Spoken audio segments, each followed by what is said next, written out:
In the previous video, we acknowledged that this example is going to take quite a bit of space. So this last video for section 1.6 with other types of equations will give us the space for us to handle this equation that has two different square roots that would need to be cleared. We do see that on the left-hand side of the equation, we have a square root all on its own. So it does make sense for us to go ahead and square both sides of this equation. We'll have to do that very carefully though. Although the left-hand side is going to simplify very nicely, the right-hand side is a binomial, which means that we will have to distribute very carefully using the FOIL acronym as a guide. First times first, out times out, in times in, and last times last. Let's start by squaring the left-hand side. When we square a square root, we end up with the radicand, in this case 3x plus 1.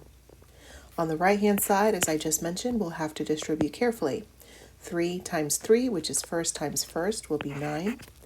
Out times out, which is 3 times the square root of x minus 4.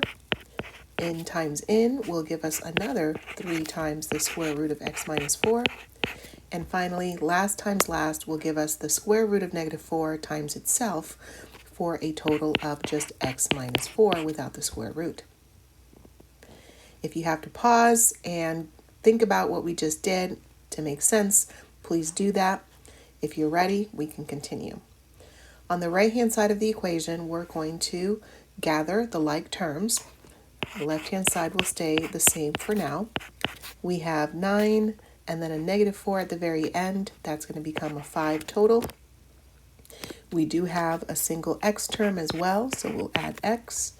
And then we have two terms that include the square root of x minus 4. Together, they're going to add up to a 6 times an x minus 4 in the square root. Now we're going to try to isolate the square root that we have remaining. So let's subtract 5 from both sides, and let's subtract x from both sides as well.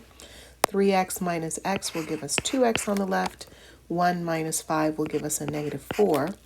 And so we'll be left with 6 times the square root of x minus 4 on the right. Now at this point, I do see a lot of even coefficients and even numbers.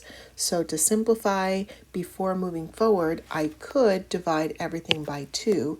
And I think I'll do that just to get the numbers to remain as small as possible. You don't have to, but it does make our life a bit easier. So we'll have x minus 2 on the left is equal to 3 times the square root of x minus 4 on the right. Now, to get rid of the square root that we still have, we can square both sides similar to what we did earlier. Again, we'll have to do this carefully because we're squaring a binomial on the left-hand side. So on the left, we have x minus 2 quantity squared. We can write that as x squared minus 4x and plus 4. If you need to take a moment to verify that, please do so. On the right, when we square 3, we get 9. And when we square the square root of x minus 4, we have just x minus 4. Looks like this time we have a quadratic equation. Let's write it in standard form by moving everything to the left after distributing. So let's distribute that right-hand side first. We have 9 times x and 9 times negative 4. Let's subtract 9x from both sides. So we have x squared minus 13x.